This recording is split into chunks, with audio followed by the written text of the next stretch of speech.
Well, hello everyone, and welcome to another edition of Word in Season. Wherever you find yourself today, may this be an encouragement, but then also maybe a challenge for you, because I want to talk about forgiveness. Forgiveness is an incredibly difficult thing for all of us, I think, but it's also incredibly powerful and life-giving. I was reading an article on Facebook a little while ago. I'm almost ashamed to admit that, but this one was actually good, right? I was reading an article from a Christian perspective on forgiveness on Facebook a little while ago, but it was coming from a scientific point of view, as it talked about the effect that unforgiveness has on our bodies and in particular on our brains. And I just thought it was absolutely fascinating. So I want to read a little bit out of this article for you and then talk about what this means for us. So I want to read it for you. It says, "We've all been deeply hurt in some way, a betrayal by a spouse, a behind your back criticism from a friend, maybe judgment from someone that you know, and an accusation from someone at work." There's all kinds of things that this might look like. And the deeper the hurt, the harder it is, and the longer it takes us to forgive. But sometimes we simply don't forgive. We harbor a grudge. Resentment builds in our heart. We nurse the offense. We rehearse it over in our brains, right? And as a result, we remain a prisoner to our pain, and we harm our brain.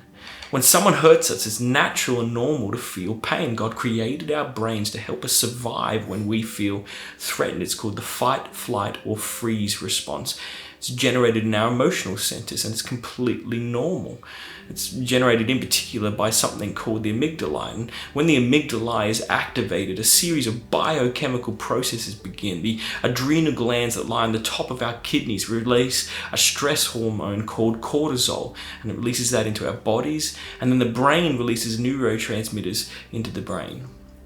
And those in turn activate a part of our nervous system called the sympathetic nervous system, and when this system is activated, among other things, what it does is our attention gets highly focused on survival, our digestive system stops, our pupils dilate, our saliva glands slow, our blood pressure and heart rate increases, and our muscles are readied for action. In other words, our body prepares itself for that fight, flight, or freeze reaction. It gets itself ready for that.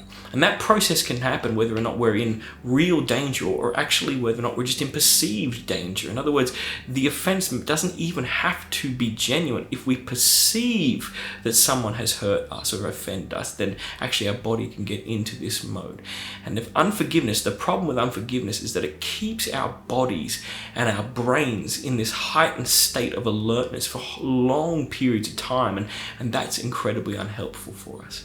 So the article goes on to talk about kind of the 4 ways that it affects us, and one of those is rumination.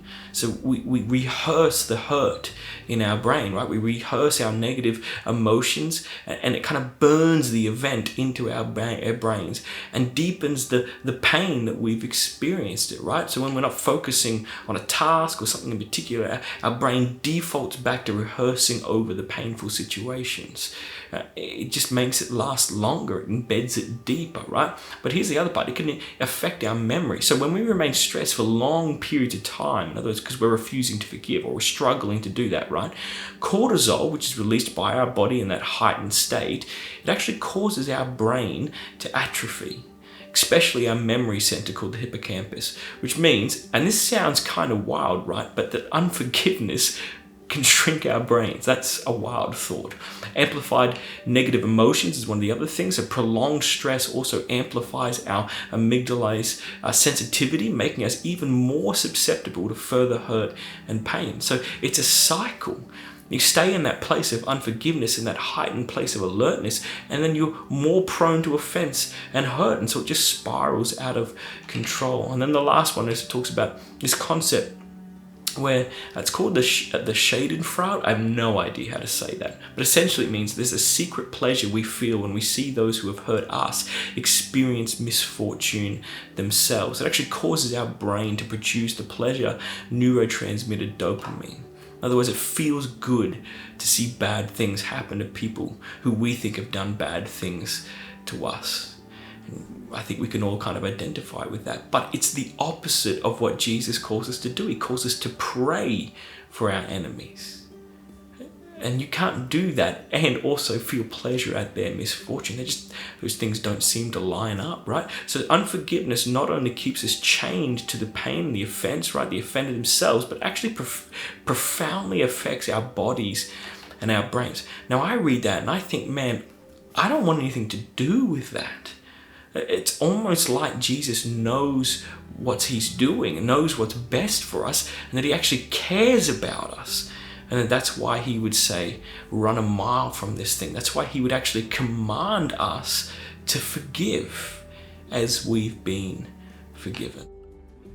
That's not always easy, let's be honest. And sometimes that can take years. It can be a process. But I think the key to forgiveness is actually, it's the forgiveness that we've received.